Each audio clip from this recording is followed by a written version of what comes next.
దివాలా తీసిన కంపెనీ దివాలా కేసు 23 జూలై నుంచి విచారణలో ఉంటే సిబ్బంది వేతనాలకు డబ్బులు లేవు ఈ కంపెనీ దగ్గర. కేఎల్ఎస్ఆర్ అనే కంపెనీకి తమ ఎంప్లాయీస్కి జీతాలు ఇవ్వడానికి డబ్బులు లేక 15 లక్షల రూపాయలు అప్పు తీసుకున్నారు బ్యాంక్ నుంచి. కావాలంటే ఆ వివరాలు కూడా మీ ముందు పెడతాను. అలాంటి కంపెనీకి ఇవాళ సడన్గా, ఇది వాళ్ళదే వెబ్సైట్, 6,000 కోట్ల వర్కులు దివాలా తీసి ఎంప్లాయీస్ జీతాలు ఇవ్వడానికి లేని కంపెనీకి 6,000 కోట్ల వర్కులు వచ్చినాయి అంటే తెలంగాణలో వరద వారుతోందంటే ఏ రకంగా మరి ఈ కంపెనీకి వస్తూ ఉన్నాయి మనం ఆలోచించాల్సిన అవసరం ఉంది.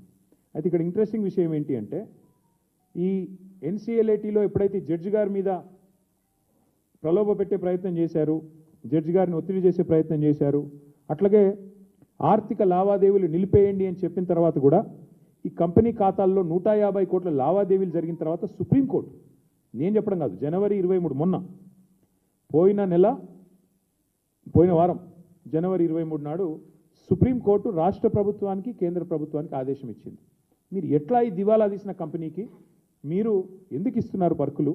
సుప్రీంకోర్టు ఎన్సీఎల్ఏటీలో ఇంత సీరియస్ విచారణ జరుగుతుంటే, కంపెనీ దివాలా తీసిందని వాళ్ళే చెప్తుంటే, ఎంప్లాయీస్ జీతాలకే డబ్బులు లేక 15 లక్షల రూపాయలు వాళ్ళు లోన్లు తీసుకుంటుంటే ఎందుకు ఈ కంపెనీకి మీరు ఇంత పెద్ద ఎత్తున సపోర్ట్ చేస్తున్నారు అంటూ మరి సుప్రీంకోర్టు విచారణకు ఆదేశించింది.